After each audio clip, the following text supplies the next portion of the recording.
slow up, no I don't take shit. I got no love for the fakeness. If you wanna play tough and wanna hate this, I'll always show up. I don't ever slow up, no I don't take shit. I got no love for the fakeness. If you wanna play tough and wanna hate this, I'll always show up and make a statement. I don't ever slow up, no I don't take shit. I got no love for the fakeness. If you wanna play tough. Welcome to another episode of the Butterfly Mindset Podcast. Today I have a good friend of mine, an amazing artist, the king of horrorcore himself, Mr. Skitz Kraven. What's happening, brother? What's good? What's good? I'm really excited for this. Your album just dropped. Do You Hear Them Too? That album is it's super dark. It's insanely dark. It's not the type of music that I typically listen to, but I will tell you right now, the artistry behind it is amazing. So before I get into that though, I want to talk about like how you got to this point. You've built a career, you've made a staple in the space, and you're leading it. So how did that start? Professionally, or just like when I started doing music? I think both. Started doing music at four years old. My family got me into piano, and they always said, once you learn how to play piano, you can learn to play any instrument. And I'll always remember that. And I'm thankful that I got into playing instruments, but especially piano, because it's true. Once you learn piano, it opens your ear. You know, once you can read sheet music, it can help with so many things in music. And so, yeah, I started playing piano at like 4 years old, and turned that into percussion at about like middle school years. Started playing the drums. I loved drum sets, acoustic, electric. I just loved rocking out on the set. And then in high school, I started going through some pretty dark stuff. And can I cuss on here? Yeah. I was going through some dark stuff and started writing poetry. Started writing dark novels, not novels, but dark stories, like short stories. And I was always a fan of hip hop. And so those stories turned into rhymes and poems and eventually into lyrics. And my psychiatrists at the time, you know, all of them pretty much told me to write, because they knew I had a little bit of a passion for it, because I would open up about that a little bit. And they told me to keep doing it, keep getting lost into the music that you love so much. You know, I was always listening to Lil Wayne and, you know, Gucci and, you know, a lot of screamo bands like Bless the Fall, Job for a Cowboy. And it just really helped, really helped, along with horror movies. I always loved watching horror movies. So all that together, I just started, you know, writing how I felt and you know, what I wanted to do to my enemies, what I wanted to do when I was sad, happy, all my emotions into one. And I started freestyling and started showing people at lunch, you know, in the lunchroom, you know, my raps, and, you know, started doing little rap battles here and there, and would get my ass kicked by the upperclassmen because, you know, they were much better at rapping than I was at the time. I was just, you know, I was trash, I think, but I was very passionate, I was driven, and just kept at it with my craft. And then my acquaintances at the time would be like, dude, you got to take this further, man. You should like record, you should make, you know, a song or do something like that. And yeah, started, you know, recording on my laptop in GarageBand, and, you know, just, you know, little verses here and there, little choruses here and there. And eventually I knew I had to either go to New York or go to Los Angeles. And I was born and raised in the snow, and I was over the snow, and I wanted to go somewhere a little different than what I was used to. So I chose LA and packed my bags, rented a U-Haul, and here we are. And then from there, your music has grown, your fan base has grown exponentially. Like I said, you know, I don't say that lightly, because I know actually I'll get into something later, but I know there's a lineage of people that have been in the horrorcore space. And you've basically taken it ran with it and created it your own. I think what's very interesting is you're a true artist, meaning you direct your own music videos. You create cinema with your videos on top of the lyrics that you're speaking. Is that something that you always plan to do, or how did that come? I never planned to direct, which is weird. I've always, once I started doing it, I found a passion and a love for it. But I never came out to LA and yo, I'm not only gonna make music, I'm gonna create these movies and these videos and these stories through visually. So that, I don't know, bro, honestly, it's a blur. I wish I knew how I got so into the directing part of it, but I don't. It's not as clear as it was making music. I think I know. I when I see how you move. I think something that your fans appreciate, as well as me, and then as well as me on the business side, is you are extra super meticulous about everything that you do in your craft, and probably a control thing, right? Because you want to make sure that it gets done the right way, and you know that you're the best at what you do. So it's very interesting when I see that, because we find a lot of very successful people having that same mentality, where it's I'm going to make it the way that I want to. And being an artist, being able to see those different avenues in different art mediums, right? It's an amazing thing. I freaking love it. And so going into the album creation process, right? The new album you just dropped. This album is, for me, it's listening to your whole discography. It's an interesting album. It's extra dark. What's the process going through that? What are you going through while you create this music? Some of the things you say, I've never even had a thought of. You know what I mean? And to me, it's normal, right? So it's weird hearing people say, wow, you've never thought about taking your neighbor and chopping his head off because his music was too loud at 6 a.m. when you're trying to sleep. Or, I guess, people, I guess the normal minded, as they would say, don't think like that. And, that's probably why I've never felt normal my entire life. But yeah, to you it's dark, to the world it might be dark, to me it's therapeutic, and it's a light for me, and it's always been a light for me. Horror movies have always been a light for me. It's always been, there's a lot of therapy within the darkness for me, and for millions of others too. And the process, I wasn't, people think oh man, you must have been in the worst place of your life when you made this album. It's at times, but then there's also very great moments that I still make that kind of music, because the darkness never leaves you, at least for me. I could be, I could win the lottery tomorrow. I could, get the girl of my dreams, all these things, right? And I could still be unhappy. And I think that's most of the people in the world. You can't, money doesn't buy happiness. This doesn't buy happiness. That doesn't buy happiness. It's either, I feel it's something deeper than that. And, even when I'm having a good day, there's still a darkness within me. And I think that shows with the creative process of this album. There was days where I was probably in a great mood, but I was recording some very dark subject matter music. And that just shows you who I am at all times. I may be smiling, shaking hands, doing that, but then in my head, I might be feeling a whole different way. And I feel a lot of people on this planet feel the same way and live life like that. So, was I in a dark spot? There was definitely a lot of dark times within the last year and a half that I went through mentally during this album, but I don't think it's just mainly that. I think it's just always in me, and that's what you get when I record music and write music. I think that's just what you get. That's just Skitz Kraven. Yeah. You said something interesting there. You said sometimes you're in this thought process and you gotta be smiling and shaking hands and, all of this. It's you have a mask on.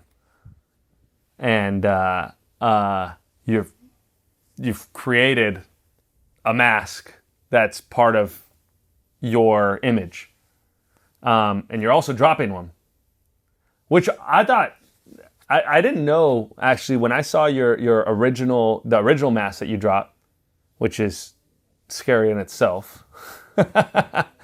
Then you have the exclusive. Talk to me about those masks. Yeah, man. So I have videos online about like the origins of the mask and the Skitz Kraven mask and how it all came about. But for my mask that I now release and make of my own, shout out to Scott Blake, the creator of the mask. The man, I couldn't do it without him. He makes all of them by hand, which is special. Wow. Yeah. Each one by hand. Yeah. Wow. The hair, everything. He's so talented. I don't know how they do it, man. Some of these people, I can't even draw a stick figure on a piece of paper, but this dude can make fucking I don't know. But anyway, Scott's amazing. So the first year and the second year, we did just the standard version of the mask. First year we did a white bandana. Second year I switched it to a black bandana.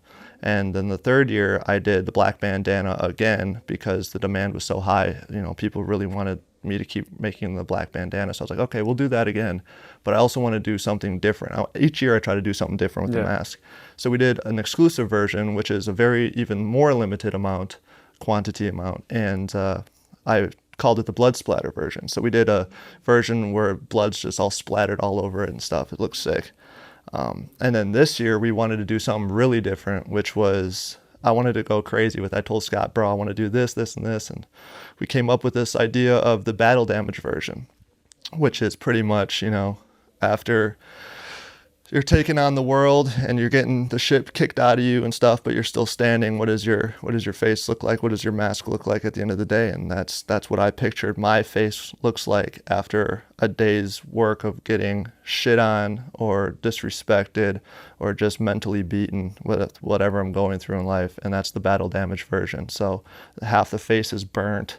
You know, you got, you know, stitches on the face, you got teeth knocked out, and that's just, you know, that's just a representation of how I feel a lot of my days. And that's just, you know, so I think a lot of people can relate to that mask too. And it's also a badass looking mask. It's just wicked. I love it. And I can't wait for people to have it in their hands. It's amazing. October 31st. So it drops October 31st. Yeah. And people always ask, they're like, dude, why like not October 1st? Like, why drop it on Halloween? It's like, bro, it's not a Halloween mask. This is meant to be like on your shelf in a display case. You know, if you want to wear it, that's cool. Yeah. That's your choice. Once it's yours, it's yours. In fact, I actually love seeing like my fans when I'm on tour, when I look in the crowd and I see people wearing their masks, that's like literally the best feeling in the world, you know? And so my goal is to have everybody in the crowd wearing it at some point. But we're still doing limited amounts or limited runs on it. And it's kind of fun. It makes it like almost like, damn, when I'm at the meet and greet and I see a fan walk up with the mask, I'm like, dude, you're like an exclusive club. You know that? Like, you know how many people want this that don't have it? That first year we crashed my website.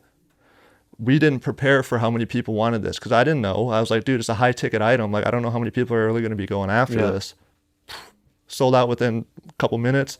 Crashed my web. I think it would have sold out sooner if the website didn't crash. And it fucked everything up and we had to fix it and then tell people, hey, it's back on. And so my point is a lot of people want this mask and only a few get it. So when I see people with it, it's pretty special. Like it's like a special connection that I have with that person. It's like, dude, you got something that I hold so near and dear to my heart. Like that mask is like the most important part of my brand to me. Yeah. It's everything I represent. It's everything I've gone through. It's the Skitz Kraven mask and it's the mask I wear through life every day. So when I see people wearing that, it's an automatic connection. Like, dude, this means just as much to you as it does to me. And you can't replicate that. It's like a whole nother level of VIP. In a way, yeah. Like, and I hate to, you know, seclude my fans because everybody's equal to me. If you rock my music, if you listen to one song a year or you listen to my music every day, I still love you just as much because you're still giving my story and me time. So, but to see somebody with that mask, I can't explain it. It's crazy. It gave me the chills when you said, like, one day you want to see everybody in the crowd wearing something like that. Like, it gave me the chills to think about that. One, because it's scary, but two, because that's a powerful statement to see something like that and visualize it.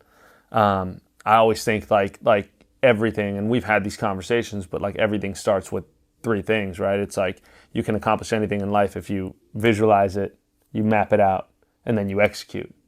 I think you're a master in that. Down to even you dropped recently the $100 mixtape, which I thought was even like a whole nother level of like showing that you actually have the best fan base. There's some artists that are quote unquote mainstream that don't have the type of fan base you have. I've seen it firsthand. I've been to your shows. I've seen the numbers that you put up. That's why when we talk about this genre of horrorcore, like I truly think that you lead it, because you have a true fan base that is loyal to you and to what you do. Before we started this session, I asked you, is there anything off limits? And you said, hell no. So with that being said, I want to ask you a question that maybe has not been asked yet. I want to talk about this ICP beef. What do you want to hear? What do I want to hear? I want to hear like, look, you're supposed to go perform. You're supposed to go do this. And then all of a sudden, you say, I'm not doing it anymore. And then I see everything happening. These people are talking, about you. They're posting stuff. They're doing all kinds of stuff. So I want to hear about how you feel about it.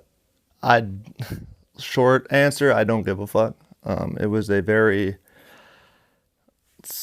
little speed bump in my summer plans.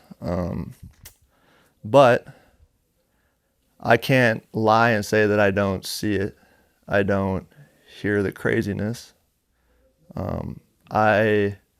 So you know me. I try to stay off social media. I'll make my post. I'll post my new song, or I'll do some promotion, and then I'm logging off. If it wasn't for my music, I wouldn't even have social media. I think it's a cancer. I don't like it. I'm not into it. I don't get involved with like drama and stuff like that. I very much keep to myself. But for some reason, a community that I thought for many years thought related to me as much as I related to them, because we're, very much outcasts, and I always thought that they embraced me because I'm an outcast as well. I go against the norm of the industry. I do a lot of things similar, and I grew up a lot similar to a lot of these, what they call juggalos. And so when I would go on tour and stuff, I'd see tons of these juggalos at my shows, and I always thought it was cool. They'd come with this face paint on their face, and they'd be the nicest people. They'd be, decked out and fake blood all over them. I just stuff I love, man. Yeah. It's like, we're horror fans. I love it, and they relate to my music. So I always had this like love for juggalos. But then I was doing an interview. Was it Vlad or Smalls? One of those guys I was doing an interview with. And it came up, like ICP came up and saying Clown Posse. And I'm not a liar. I don't pump people's tires. I say it how it is. And I said something a lot. I can't remember what I said, but I said like, oh, like they're legends, but like I don't really like listen to their music because it doesn't really do much for me. It's not really my thing. And then like other horrorcore artists came up in that same interview, and I just, to be honest, I always thought horrorcore was corny, so I was kind of hesitant to even mention horrorcore. But then once I dug more into it, I found out like, wow, I learned a lot more about these horrorcore artists that have been doing it since before I was born. But I didn't like what I heard. I didn't think it was just I don't know, man. I don't want to get into it, or we can if you want, I don't know. But it's just not my thing. So I always said, I'm going to do the music I make, the horrorcore I make is going to be a different way. It's going to be 100% me, and that's just what it is. I'm not going to use these dudes as influences and all that. Like I said, my favorite rappers were Wayne, Gucci, Ace Hood. That's who I looked up to. So anyways, I said that, and apparently it pissed a lot of people off in that community and from that interview. And so fast forward to the Gathering of the Juggalos, which is a festival they put on yearly. And they've been asking me, or been asking my team, my agency, I think the last 2 or 3 years they've asked to for me to go, and I've always been like, nah, like, you know, my agent's like, you want to do it? I'm like, well, what's the bag looking like? And this festival isn't very high end. Let's just say that. It's very low budget, very like carnival-y. And so the bags are like never there. Like, I want to know what the main headliner's getting, and then I want to know what I'm getting. And even though it's close, it's still like not up to par with what I would do normally. However, this year they asked for like a third year, and my agent's like, dude, honestly, this is like the third year they're asking you, and it's like, I guess it's horrorcore theme this year or whatever. So that caught my attention. I was like, oh, okay, cool. So, all right, what's the bag looking like? It's better, but it's still like blah, blah, blah. So I'm like, you know what? Fuck it. Let's just do it. Let's run it. So we agreed, and then they announced me on their Facebook page, and all of a sudden these comments were like trying to punk me. And they were trying to not only punk me, but then they started DMing my girl. They started DMing my manager. They started DMing my agent. They started DMing people that they know they could get a hold of that are on my team. That's public knowledge on the internet. Yeah.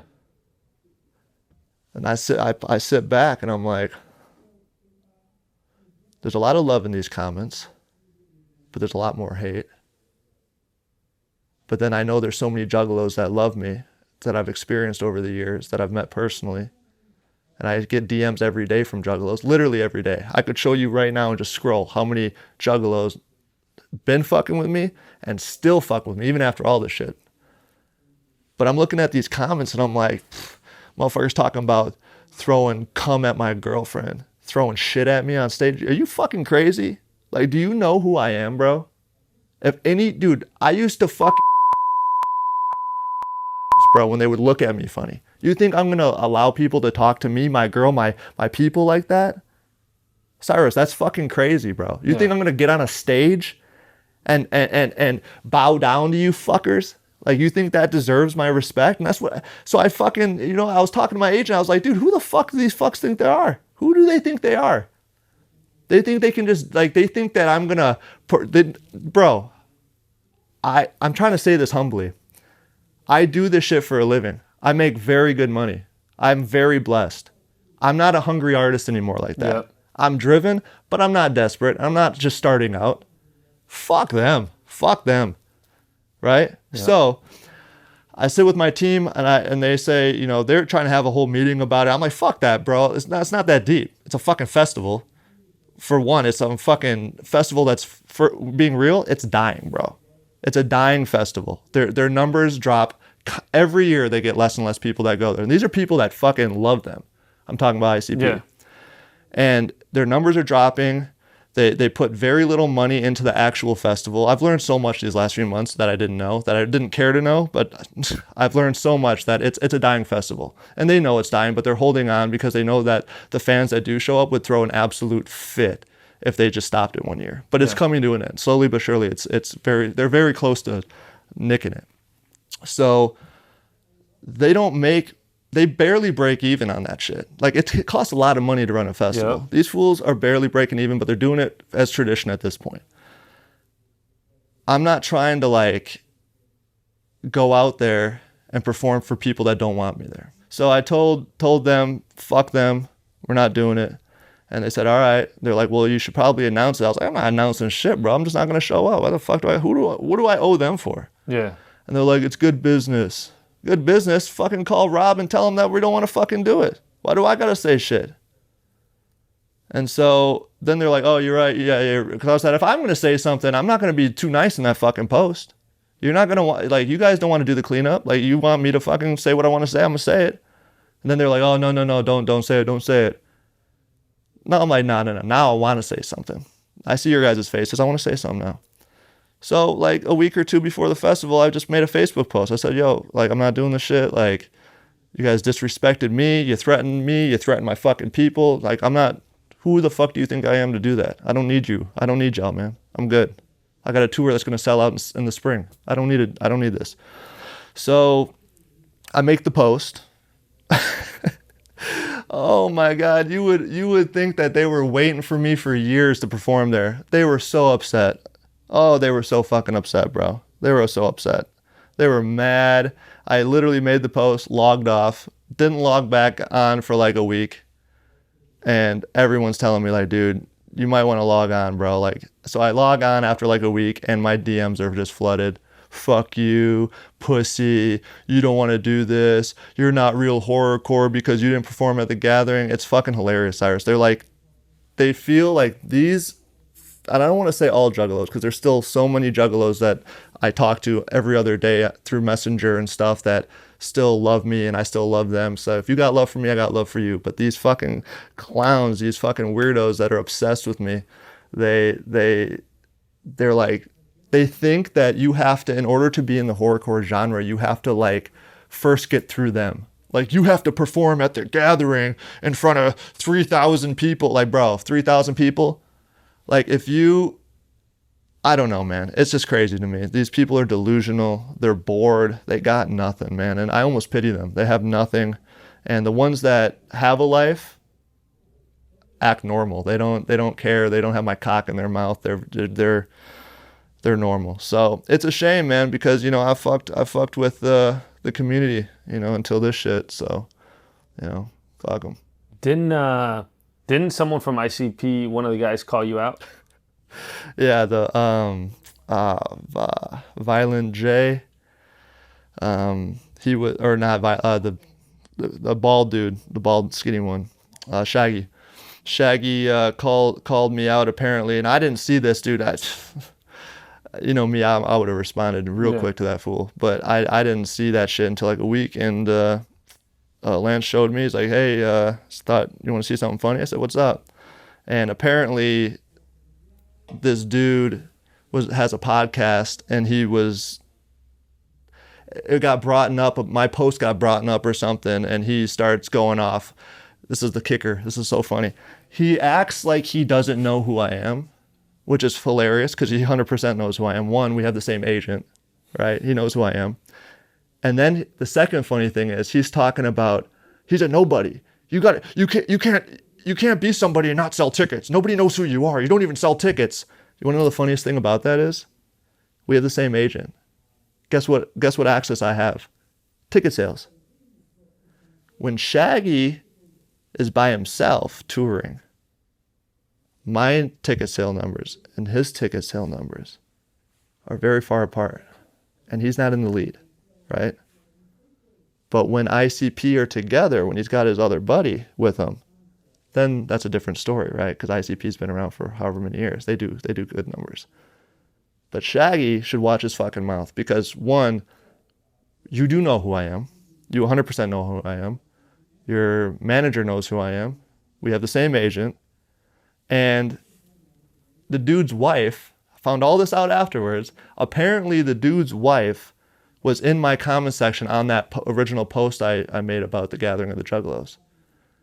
And I couldn't find the comment, but it's out there. So somebody showed me it.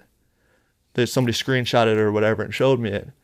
And she's like, we should talk or whatever. Like, is this all blown out of proportion, whatever? Or is this how you really feel? Like, she was trying to talk. So, bro, your fucking wife is in my comment, but you don't know who I am, right? Shut the fuck up, bro. These dudes are fucking. So now I went from they're legends. I respect them. I don't fuck with their music, but I respect the grind. Now, after that, fuck you. ICP can suck my fucking dick, bro. They're 50-year-old men. They're fucking, I don't know why. God bless them. They're still fucking doing this shit. Why, I don't know. They don't make any money off the gathering. They barely break even. It's a mystery to me. But you know what? When you're here in your genre and somebody that was here is slowly going like this, it's gonna make you feel a type of way, especially when you're not showing up to their gathering. How dare you not show up to my gathering? Bro, it's almost like a joke between, after all this, I've talked to other artists and stuff, and it's almost like a joke as artists. A lot of artists don't want it. A lot of them turn it down because it's almost embarrassing to say you performed at the gathering, right? Because a lot of artists do perform there are doing it because they have dying careers, their careers are plummeting, or they're not relevant anymore. So it's almost like a joke between like established artists that I've talked to, that they're like, bro, good thing you didn't perform there. It's like, it wouldn't make you look good on brand. Like, it would make you look less than. And so, yeah, it's a bummer that it happened, but it's such I stay away from drama and I stay very private. So when there is any little drama in my life, people like you and blogs and people pick it up and want to talk about it. And I'm here to answer it. You know, I don't really do interviews and podcasts, but if somebody brings it up, let's talk about it. You think that's you think that it's gonna turn away the juggalos? I don't give a fuck. I don't give a fuck if it turns away the juggalos. I don't need juggalos, bro. I didn't need them to get on. I don't need them now. I don't need them to elevate my career, bro. If juggalos had that much power and that much voice, why is no juggalo artist more lit than me? Wouldn't you think if juggalos had so much say and so much power that juggalo artists would be the fucking killing it? Not one artist of them is more lit than me besides ICP, and it's only because ICP has been around for 90 fucking years. So no, I don't need juggalos. The juggalos that love me and show love to me and who I've talked to and stuff and are cool, you are welcome anytime. I love you. I adore you. Anybody that gives my music a chance, anybody that hits play on my shit, I adore you. But if you don't fuck with me, there's the fucking door, bro. I don't need you. I didn't need you then. I don't need you now, and I'll never need you. I think I think that's the one of the most interesting things about you that I've noticed as well is like you take a very strong stance in like the fact that like, hey, like if you don't mess with my music, like I don't need it. And a lot of the times that creates a lot of controversy, but I feel like that's why you have such a amazing fan base. Like again, I've seen it in person. I've seen it where it's coming from. And I really wanted to dive into that conversation because I know I'm thinking of it and I'm not in that space every day.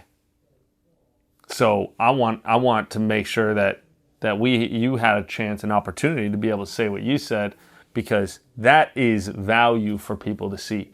You understand your worth and you have no issue standing on your 10 toes down. Freaking, it's powerful. Thank you, it's bro. Powerful. And I hate talking negative because there's so many people that show me love, bro. So me having to do this is why I don't do podcasts and interviews, you know? I don't do this shit because I hate fucking talking about this. I don't need that negative energy in my life. I'm already fucking miserable half the time. I don't need more shit to make me fucking fueled up. But you know what? There's so many people out there that show love to me and love me for who I am, for my good and my bad. And those are the people that I always want to highlight, always. So speaking of, we'll shift a little bit more positive thought process. Speaking of, what's coming up for Skitz? What's you know, I know you're dropping the masks, right? You just dropped an album. You're talking about going on tour, right? So what's next for Skitz? Honestly, so every time I drop an album, it's grind every day for sometimes 6 months, 8 months, sometimes a whole year, depending on which project it is. And that drains the life out of me a lot. So after I release an album, I like to chill out, go take a trip, spend time with my people in my personal life, you know, kind of get away from music for a little bit, just to give my brain a reset. And so that's what I did for a few months, took some time off, let people soak in the album, you know, let myself soak in with it, take it all in. And then I started writing again and getting back to it. And now I've just been a studio rat and no projects coming out as of right now, but I plan to release a plethora of singles through the rest of this year and then leading into next year. And just pumping out content, man. I can't stay away from it too long. It's addicting. You know, I always say I need this. It's not even for my fans. It's for me. Like if I don't write, if I don't make music, if I don't make, you know, these kind of videos and stuff, it's therapeutic for me. At the end of the day, just like we started this off, it's all therapeutic for me. So, you know, I have to do this for my own sanity. And then whoever, appreciates it and takes it in for themselves after it's released, even better if I can help other people with it. So yeah, just been writing and making music and rinse and repeat, man. Tour cooking up, and hopefully by spring we'll get back on there. I wanted to do this October, but I took too much time off. I kind of got a little comfortable, so I told the agency, I was like, "Nah, man, we'll push it till next spring, man. I'm enjoying my summer and the people I'm with." So Love that. It's probably best for society that you use that for therapy, because I'm not tand to wake up to see your neighbor's head cut off. You know what I mean? or your neighbor's head cut Or off. my neighbor's. Hey, if I'm pissed off, maybe I can just call you. Yeah, and get call some me up, shit. man. We'll work it out. You got money. Hell yeah. I love that, brother. How can people, they already know how to connect with you, but the people that are listening to this on my platform, how can they connect with you? Everything at Skitz Kraven. It's SKITZKRAVEN. Instagram, TikTok, everywhere. Skitz Kraven. And just listen. If you haven't heard my music before, don't get scared within the first 30 seconds or turned off. Listen to it with an open ear and try to just hear things that you don't normally hear. And it might make you look at the world a little differently. And you just might be a little more comfortable with me. That's all I ask. Love that, brother. Thank you so much for being on. Appreciate you. Appreciate you taking the time to come out and do this. I know it was a freaking nightmare for me to get a hold of you to be able to do this. So I appreciate you making the time, brother. No, love you, man. Thank you. Thank you, man.